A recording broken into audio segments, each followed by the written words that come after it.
조갑제 TV 시청자 여러분 안녕하십니까. 2022년 3월 13일 밤 8시 26분입니다.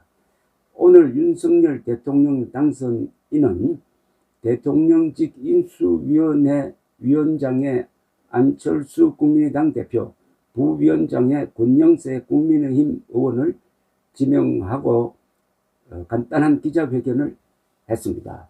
요사이 연일 윤석열 당선인 기사가 모든 언론의 머리를 차지합니다.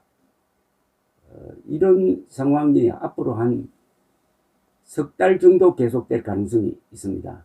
3월, 4월, 취임한 5월, 그리고 6월에 바로 지방선거가 있습니다. 이렇게 되면은 좋은 뉴스를, 건설적인 뉴스를 많이 만들어내는 쪽에서, 즉 윤석열 대통령 쪽에서 상당히 유리한 분위기를 만들어낼 수가 있습니다. 그래서 6월 지방선거가 이번에는 아슬아슬한 게 아니라 이 국민의힘이 압승할 가능성도 배제할 수 없는데, 지난 선거 교훈을 살려가지고 마지막 투표일까지 지고 있다고 생각하고 절박한 모습을 보여야죠. 이 선거는 내가 유리하다고 말하는 순간 지게 되어 있습니다. 오늘 윤석열 당선인은 여의도 국민의힘 당사에서 기자회견을 열었습니다. 기획위원회를 인수위원회에 별도로 두겠다고 했습니다. 그리고 기획위원회 위원장에는 원희룡 전 제주지사를 임명을 해가지고 공약한 것이 어떻게 정책화되느냐에 대해서 그 책임있게 관리하도록 하겠다는 뜻을 보였습니다. 윤 당선인은 인수위원장을 맡게 된 안철수 대표에 대해서는 국정 운영 가치와 철학을 공유하고 선거 이후에도 제가 요청해서 먼저 자리를 가진 바 있다면서 안 대표도 인수위원회를 이끌 의지가 있는 것을 확인했고 저 역시도 적임자라고 판단하여 임명을 했다고 말했습니다. 권영세 의원에 대해서는 풍부한 의정 경험과 경륜으로 지난 선거 과정에서 유능하고 안정적인 리더십을 보여주었다. 안 대표와 함께 정부 인수 업무를 성공적으로 이끌 것으로 생각한다고 했습니다. 그러면서 원희룡 전 지사에 대해서는 국민의힘 선대본부 정책본부장으로서 공약 전반을 기획해 왔다고 했습니다. 윤 당선인은 인수위원회에 인수위원장, 부위원장, 기획위원장 7개 분과와 별도로 국민통합위원회, 코로나 비상대응특별위원회, 지역균형발전특별위원회를 설치하겠다고 밝혔습니다. 그리고 이어진 기자들과의 질문 그리고 응답 과정에서 흥미로운 이야기가 몇 개가 나왔습니다. 그걸 소개해 드리겠습니다.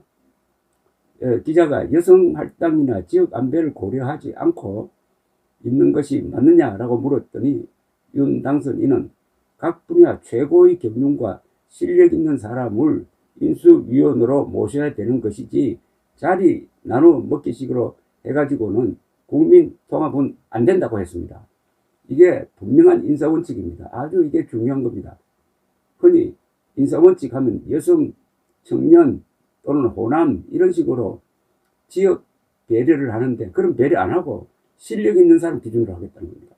이게 맞는 거죠. 이게 옳은 거죠. 실력 있는 사람 기준으로 하겠다. 청년이라고 봐주고 여성이라고 봐주고 뭐 호남 지역이라고 봐주고 그런 거 안 하겠다는 뜻을 강하게 내비쳤습니다. 윤 당선인은 그것을 그러니까 지역 안배 또는 뭐 청년 할당제 이런 겁니다. 그것을 우선으로 해가지고는 국민 통합은 안 되고 국가 발전에도 도움이 안 된다. 청년이나 미래 세대가 볼 때도 정부에 대해서 그렇게 하면 실망할 것이다 라고 했네요.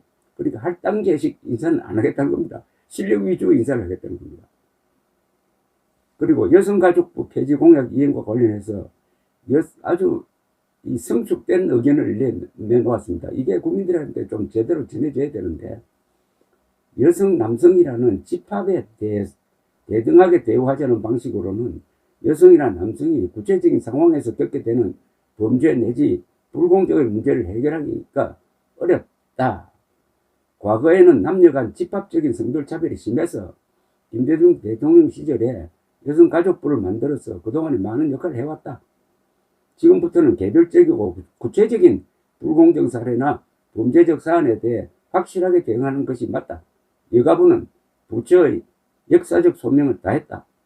불공정과 인권 침해에 대한 더 효과적인 권리 구제를 위해 효과적인 정부 조직을 구성해야 되는 것이 아니냐 생각한다고 말했습니다. 즉 여성, 남성 이렇게 갈라서는 안 된다는 겁니다. 이게 집합 개념이죠. 그보다는 구체적으로 누가 불평등을 겪느냐 구체적 사안을 가지고 따져야지 이제 와가지고 여성, 남성으로 갈라가지고 정책을 펴면은 괜히 양순간 갈등만 부른다는 겁니다. 그러지 말고 구체적 사건마다 해결해 가는 방식으로 해야 된다. 여가부가 역사적 역할을 다 했다. 이제 과거의 집합 개념으로서 여성을 우대하는 시대는 지났다. 이렇게 아주 명쾌하게 정리를 했습니다. 기자가 민주당 윤호중 비상대책위원장이 특검과 관련해서 당선인께서도 동의를 한다고 했다. 3월 안에 처리가 가능할 것이다. 이런 말을 했는데 여기에 대해서 윤 당선인은 부정부패에 대한 진상규명에는 진상이 확실하게 규명될 수 있는 어떠한 조치라도 국민들 다 보시는데 해야 된다고 생각한다. 거기에는 꼼수라든가 그런 것도 없고 저는 늘 주장해왔다. 작년부터. 지금 특검 이야기가 왜 나오냐면은 작년 선거 기간 중에 이재명 후보는 특검 해야 된다고 이야기를 하고 그러나 민주당은 특검 안을 내지도 않았습니다. 그러니까 윤석열 후보가 나에 대한 뭐 의구심이 있으면 그것도 다 포함시켜서 다 같이 해보자 라고 완전히 백지수표 던지듯이 그렇게 특검하자고 했는데 TV 토론에서 몰린 이재명 후보가 윤석열 후보에게 특검하자라고 막 졸라댔습니다.